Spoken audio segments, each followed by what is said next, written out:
আবহাওয়া অনুকূলে থাকার খবরে পরীক্ষা চালিয়ে যাবার সিদ্ধান্ত ছিল, তবে স্থানীয় প্রশাসন চাইলে পরীক্ষা স্থগিত করতে পারত বলে জানিয়েছেন শিক্ষামন্ত্রী আ.ন.ম এহসানুল হক মিলন।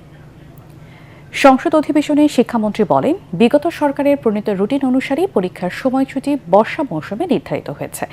এইচএসসির পদার্থ বিজ্ঞানে ভুল প্রশ্নে পূর্ণ নম্বর দেওয়া হবে বলেও জানান মন্ত্রী। দেখুন রিপোর্টটি। টানা বৃষ্টি ও জলাবদ্ধতার কারণে দেশের দক্ষিণাঞ্চল সহ বিভিন্ন স্থান এখন বন্যার পানিতে প্লাবিত। ৩ পার্বত্য জেলা সহ চট্টগ্রামের স্কুল কলেজ সহ অনেক ঘরবাড়ি তলিয়ে গেছে পানির নিচে। বৈরী আবহাওয়ার কারণে স্থগিত করা হয় চট্টগ্রাম বোর্ডের এইচএসসি ও সমমানের পরীক্ষা। তবে কয়েকদিনের টানা বর্ষণে সারা দেশে এইচএসসি পরীক্ষা চলমান রাখায় বিপাকে পড়ে শিক্ষার্থীরা।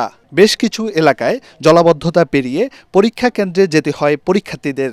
এই অবস্থায় পরীক্ষা স্থগিত না করায় ক্ষোভ প্রকাশ করেন শিক্ষার্থী ও অভিভাবকরা।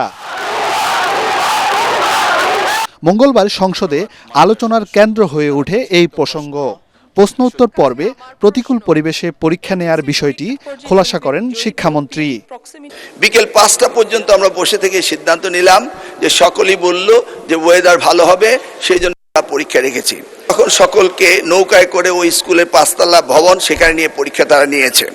আমরা সেটা দেখেছি তাদের দুর্ভোগ।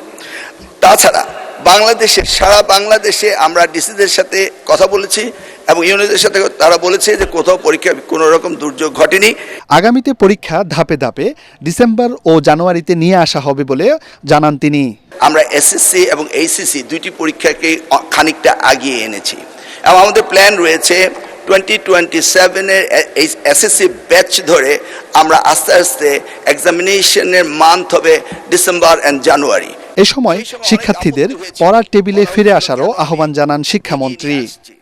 আনার একটি মাত্র কারণ সাজ্জাদ জাহান, এটিএন বাংলা, ঢাকা। সিলেবাসও দেখতে হবে।